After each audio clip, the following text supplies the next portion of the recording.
Hey guys, this is Ruhi, your verified educator and your category expert at Unacademy. So guys, as a part of this session, we are going to cover the top 300 MCQs from June 2021. Okay, so June 2021 से आपके total top 300 MCQs में इस series के through cover करूंगी, जो आपके आने वाले एग्जामिनेशंस, चाहे वो यूपीएससी हो, बैंक हो, एसएससी, आरबीआई, नबार्ड या फिर कोई भी कॉम्पिटिटिव एग्जाम के लिए बहुत ही बेनिफिशियल रहेंगे. ठीक है, तो इस सीरीज में आपको बहुत सारे सेशंस देखने मिलेंगे गाइस, जो आप फॉलो कर सकते हो.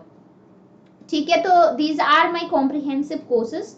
As you know, I teach on Unacademy Plus for the bank as well as the new RBI and SEBI NABARD category. So I have the upcoming courses which have already begun from 9th of June. ठीक है, तो batch course RBI grade B के लिए और नबार्ड के लिए, दोनों के लिए बैच कोर्स स्टार्ट हो चुके हैं, जिसमें हर एक सब्जेक्ट जो है फेज 2 का, मेंस का आपका कवर किया जा रहा है. एंड इसमें मैं आपको नबार्ड के लिए इकोनॉमिक्स एंड सोशल इश्यूज पढ़ा रही हूँ. And even for RBI grade be the syllabus of ESI same. So this batch is common to both the aspirants which have already started from 9th of June. Other than this, in the RBI, okay, RBI grade B के लिए मेरा management का comprehensive course आ रहा है 23 जून से. ठीक है, और पार्ट 2 जो रहेगा इकोनॉमिक्स एंड सोशल इश्यूज का, वो 7 जुलाई से स्टार्ट होगा. एंड और एक बैच जो कि 11 अगस्त से स्टार्ट होगा, वो होगा आपका इथिक्स का. ओके, तो ये गाइज मेरे आरबीआई और नबार्ड के कुछ कोर्सेस है. इसके अलावा और भी बहुत सारे कोर्सेस हैं जो कि अलग अलग फैकल्टीज अनअकैडमी पे पढ़ा रही हैं. सो अगर आप आरबीआई, सेबी, नबार्ड जैसे एग्जामिनेशंस जो कि रेगुलेटरी बॉडी होते हैं, इनके लिए अगर आप प्रिपरेशन कर रहे हो, तो you can go for a subscription. And while going for a subscription on Unacademy Plus, you can use this code RUHI10, okay, to avail a maximum discount. ठीक है, अगर आपको फ्री प्लान अनलॉक करना है तो उसके लिए भी आप सेम कोड का इस्तेमाल कर सकते हो. चलो, आज के सेशन में हम कुछ एमसीक्यूज कवर करेंगे जो कि आपके जून करंट अफेयर्स से रहेंगे. सो यहाँ पर पहला सवाल है, ओईसीडी के मुताबिक जो आपका जीडीपी ग्रोथ रेट एस्टिमेट किया गया है इंडियन इकोनॉमी का फिस्कल 2022 के लिए कितना प्रतिशत है? 9.9, 12.6, 10 या फिर 11.2? So guys, let me tell you, it is 9.9%. Okay, so total OECD के organisation for economic cooperation and development के मुताबिक जो फोरकास्ट रहा है 2021-22 के लिए, वो 9.9% रहेगा. एंड इसके पहले जो एस्टिमेट किया गया था, it was 12.6%. So there is a contradiction, okay, in the forecast by OECD, which is 9.9% currently.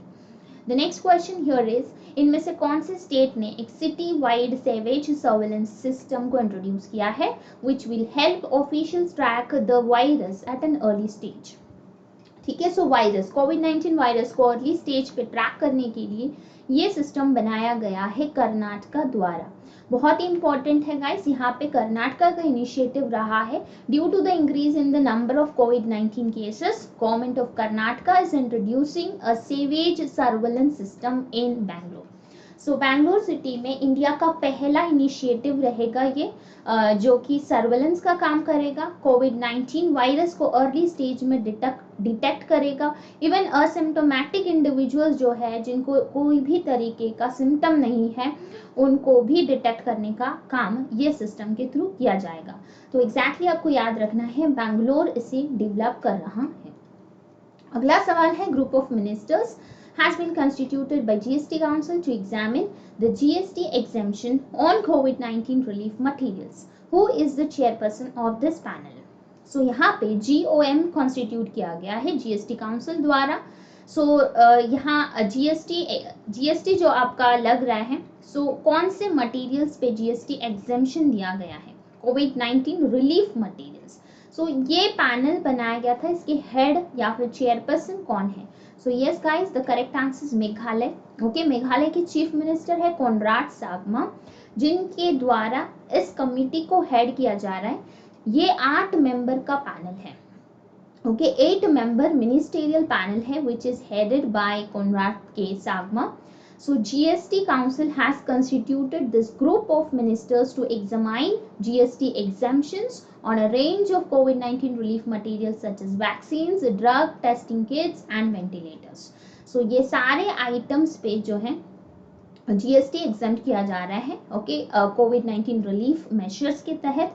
और यस, इस कमेटी के हेड कौन है और इसमें कितने मेंबर्स हैं, यहाँ से आपके लिए इंपॉर्टेंट क्वेश्चन बनता है।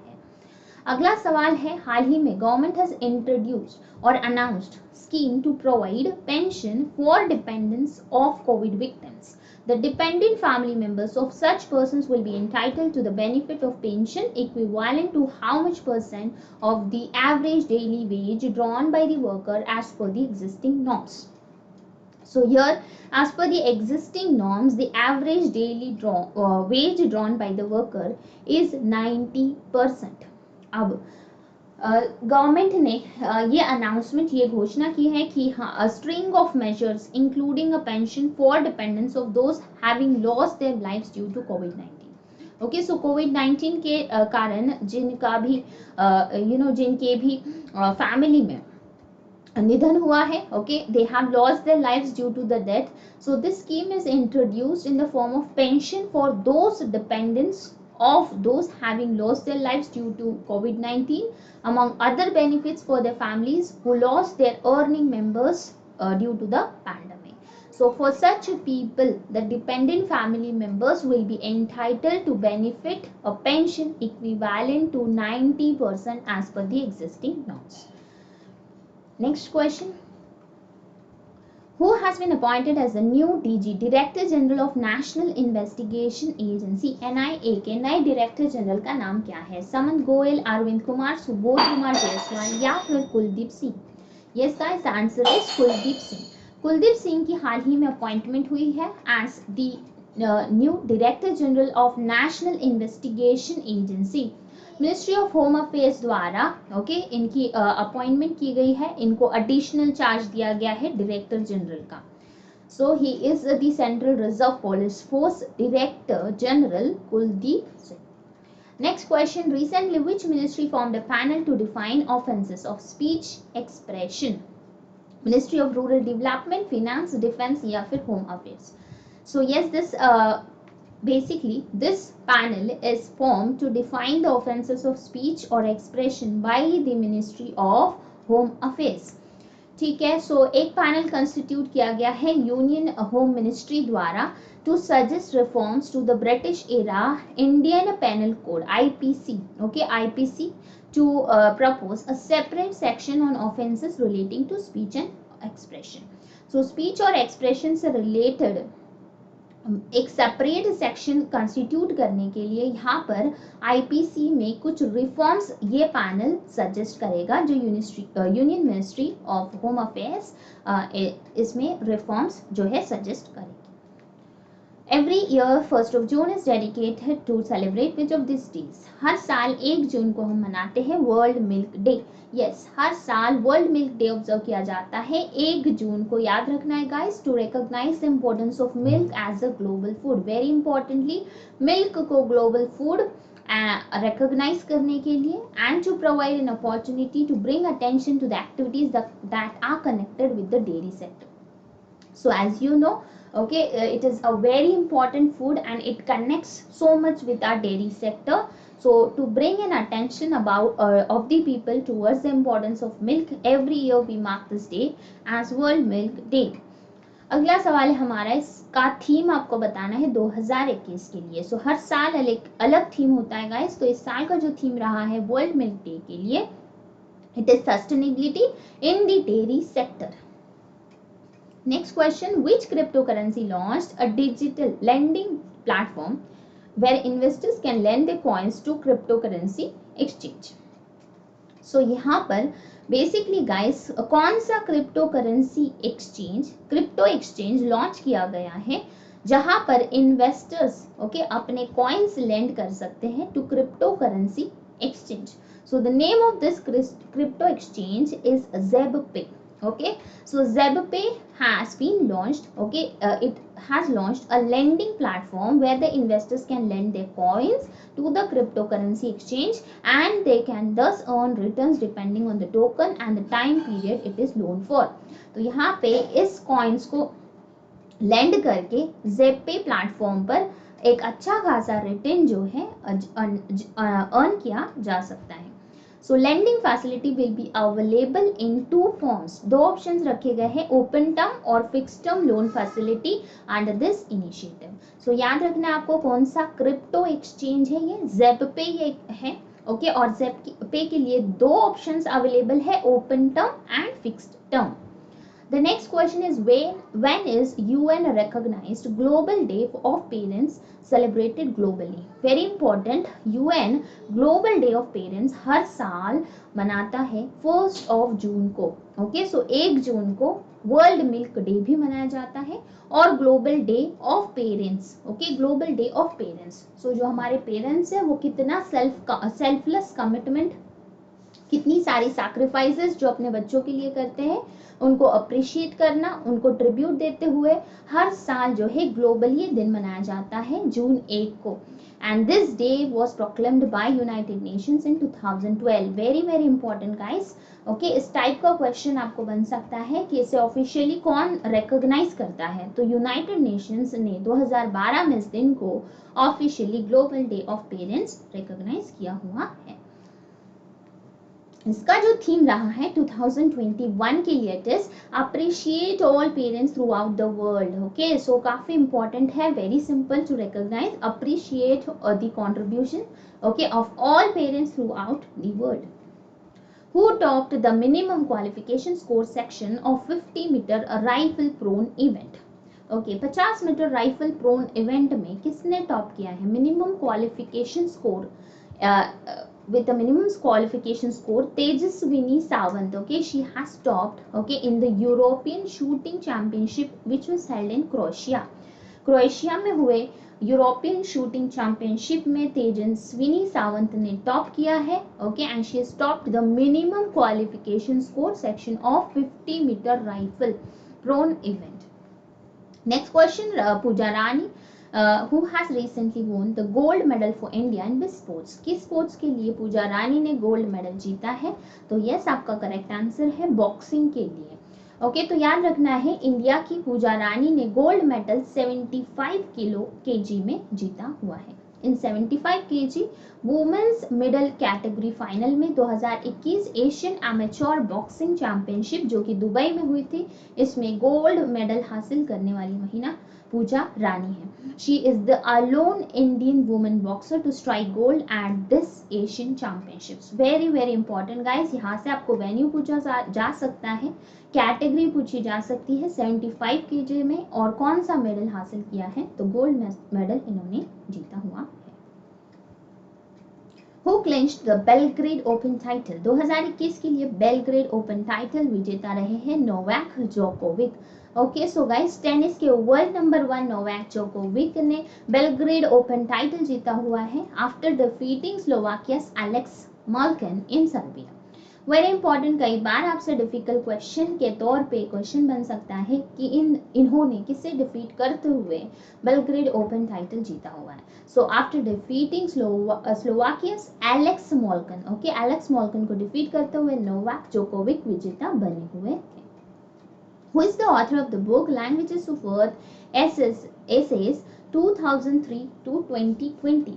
सो यहाँ पे एक बुक है लैंग्वेजेस ऑफ ट्रूथ ऐसे 2003 से लेकर 2020 तक के. इस बुक के ऑथर रहे हैं सलमान रश्दी. ओके, सो काफी सारे बुक्स लिखे हैं इन्होंने. नॉवेलिस्ट ऑथर है Salman Rushdie. He is a well-known novelist and author who has authored this book called Languages of Truth Essays 2003 to 2020. Which country to host a reminder IPL 2021 tournament in September-October? So the host country for IPL 2021 tournament will be United Arab Emirates. So UAE इसे hold करेगी सितंबर-अक्टूबर में इस साल. ये घोषणा BCCI board of control for cricket in India BCCI के द्वारा की गई है. अगला सवाल है प्रोजेक्टेड जीडीपी ग्रोथ रेट आपको बताना है of world economy for the fiscal year 2021-22 2021-22 के लिए जीडीपी ग्रोथ रेट हमारा 5.8% का रहेगा. Okay, so yes, this is being projected by OECD and it now expects to grow at a rate of 5.8% in 2021 compared to 4.2% which was projected in December last year. So याद रखना है the GDP forecast for fiscal 2021-22 is 5.8%. Next, Nazim Khazabe won gold at 2021 ASBC Asian Boxing Championship in Dubai. She represented which country? अब किस country से खेल चुकी है Nazmi खजाबे? Okay, so gold हासिल किया इन्होंने ASBC एशियन बॉक्सिंग चैंपियनशिप में जो कि दुबई में हुई थी. Yes, she represents Kazakhstan. Okay, so Kazakhstan से ये खेलती है. So she has won which medal? You have to remember she has won a gold medal for Kazakhstan. Next question है which team has won the Champions League title 2021? 2021 का Champions League title के विजेता रहे हैं Chelsea.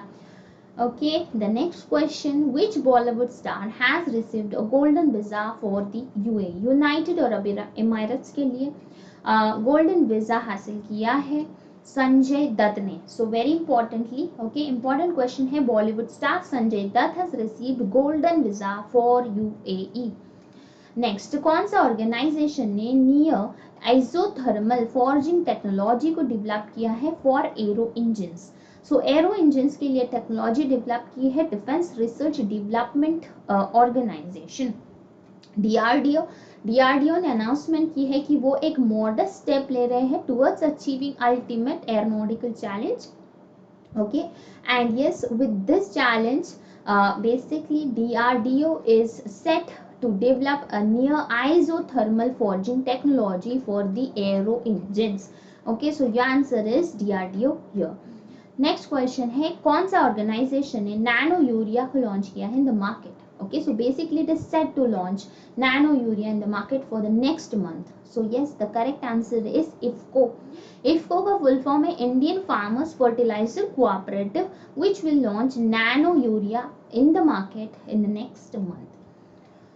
Isimi Goita was appointed as the interim president of which country? Isimi Goita की appointment हुई है as the interim president of Mali. माली की नई प्रेसिडेंट इंटरिम बनी है. इंटरिम मतलब she is not the final president. माली ने अपने इंटरिम प्रेसिडेंट की घोषणा की है. इनका नाम है असीमी गोइटा. अगला सवाल है कितना इंटरेस्ट रेट कैप किया गया है ECLGS के तहत? Emergency credit line guarantee scheme. Examination में फुल फॉर्म कई बार पूछा जा चुका है ECLGS का. एंड ECLGS के तहत interest rate which has been extended by the government currently is 7.5%. Okay, so 7.5% का इंटरेस्ट रेट यहाँ पर ECLGS के तहत सेंट्रल गवर्नमेंट द्वारा जो है कोविड-19 पैंडेमिक रिलीफ मेजर के तहत MSMEs को सपोर्ट करते हुए एक्सटेंशन दिया गया है. So micro small and medium enterprises को असिस्टेंस देते हुए ECLGS को एक्सटेंड किया गया. Now recently which organisation conducted war games Steadfast Defender 21? NATO, BRICS, UNICEF या फिर क्वाड? सो हाल ही में war games Steadfast Defender 21 NATO के द्वारा कंडक्ट किए गए हैं. So yes, very importantly guys, the correct answer here is NATO. So as tensions with Russia simmer, thousands of NATO troops, several warships and dozens of aircraft are taking part in military exercises stretching all across the Atlantic and through Europe and into the Black Sea region also. And thus a part of this initiative War Games Steadfast Defender 21 conduct किया गया है NATO के द्वारा. अगला सवाल है prime minister Narendra Modi ने हाल ही में special PM cares for children scheme की घोषणा की है for those orphan due to कोविड-19. How much corpus was announced as a part of this scheme? Very important question, mark it as a short question for one of your examination guys. PM cares for children scheme के तहत मोदी जी के द्वारा कितना जो है additional corpus announce किया गया है? It is ₹10 lakh. Okay, 10 lakh का कॉर्पस है। Prime Minister Narendra Modi has announced a PM Cares for Children scheme for all the orphan who lost their parents due to COVID-19. तो 10 लाख का है, याद रखना है guys। 10 lakh for each child will be given till he or she reaches the age of 18 years. Okay, so 18 साल के वर्ष तक के 10 लाख का ये कॉर्पस हर बच्चे को मिलेगा जिन्होंने अपने पेरेंट्स कोविड-19 की वजह से खोए हैं। अगला सवाल है, हाल ही में कौन से स्टेट गवर्नमेंट ने बेसिकली लिकर पॉलिसी को स्विच किया है from prohibition to restriction. Okay, so earlier it was prohibited and now it is restricted liquor policy. In which state? So yes, the answer is Andhra Pradesh. So yes, the Andhra Pradesh Chief Minister Y.S. Jagan Mohan Reddy has announced a major shift in the government's liquor policy, moving from prohibition to restriction. Okay, prohibition को निषेधम कहते हैं और restriction को नियंत्रण। सो पहले liquor policy Andhra Pradesh में prohibited थी and now they have restricted. So the state will implement the restrictions on liquor in a phased manner to protect the families from such evil. अगला सवाल है, which of the following entity launched the Young Warrior movement to engage 5 million young people to fight against COVID-19? अब COVID-19 के against fight के लिए young warrior movement launch किया गया है CBSE द्वारा. CBSE has launched this, okay, nation wide young warrior movement. याद रखना है आपको मूवमेंट का नाम. कोई भी कैंपेन हो, कोई भी मूवमेंट हो, आपसे पूछ लेते किसके द्वारा लॉन्च किया है. सो CBSE के द्वारा यंग वॉरियर मूवमेंट लॉन्च किया है to engage 5 million young people to fight against COVID-19. And this is expected to impact 50 million people. So ये मूवमेंट 50 मिलियन से ज्यादा लोगों पर इम्पैक्ट करेगा. Mount Nyiragongo is an active stratovolcano with an elevation of 3,470 meters. It is located in which of the following countries? So Mount Nyiragongo is located in Congo. ठीक है, तो ये एक्टिव स्ट्राटोवोल्केनो है, बेसिकली 3,470 मीटर का. Mount Nyiragongo is located in Congo. Okay, so democratic republic of Congo में located है. And yes, you have to remember it is an active stratovolcano with 3,470 meters of elevation. Ajit Doval has commissioned the ICG, Indian Coast Guard offshore patrol vessel. Yes, basically the name of the vessel here is Sajak. Okay, Sajak ये vessel का नाम है guys. National security adviser है हमारे अजित दोवल, जिन्होंने Indian coast guard offshore patrol vessel, okay, so patrol vessel जिसका नाम है सजग, इसको सक्सेसफुली कमीशन किया है, जो कि मैन्युफैक्चर कंस्ट्रक्ट की गई है गोवा शिपयार्ड लिमिटेड द्वारा. तो यहाँ से 2 सवाल आपसे बन सकते हैं. पहला सवाल, I mean 3 क्वेश्चंस भी यहाँ से बन सकते हैं. पहला सवाल कि ऑफशोर वेसल का नाम क्या है, इट इज सजग. दूसरा सवाल, किसने इसको कमीशन किया है, Ajit Doval, the national security adviser. And तीसरा सवाल, इसको मैन्युफैक्चर या फिर कंस्ट्रक्ट किसके द्वारा किया गया है, तो that is Goa shipyard limited. Next is currency. Now the static. Okay, so as you know guys, कोई भी एग्जामिनेशन में जब जीए पूछा जाता है तो जीए के साथ आपको स्टैटिक क्वेश्चंस भी काफी सारे एग्जामिनेशन में देखने मिलते हैं. तो चाहे बैंकिंग से रिलेटेड स्टैटिक हो या फिर general static, capital currency, dams, reserves, वो सारे भी हम हमारे सेशंस में कवर करते हैं. सो करेंसी यहाँ पर यूएई की क्या है, यूएई की करेंसी है dirham. Okay, so dirham is a currency of UAE. The headquarters of DRDO is in New Delhi. And the currency of Mali. The third question from static, Mali की currency है CFA franc. Okay, so that's all for the day guys. I hope you have enjoyed this session, okay, because it covers very a variety of questions, okay, which are of a basic level, moderate level and difficult level. So hope you attend this quiz, okay, on a daily basis as and when I keep uploading videos, and see you then. Till then, thank you, bye bye, have a nice day.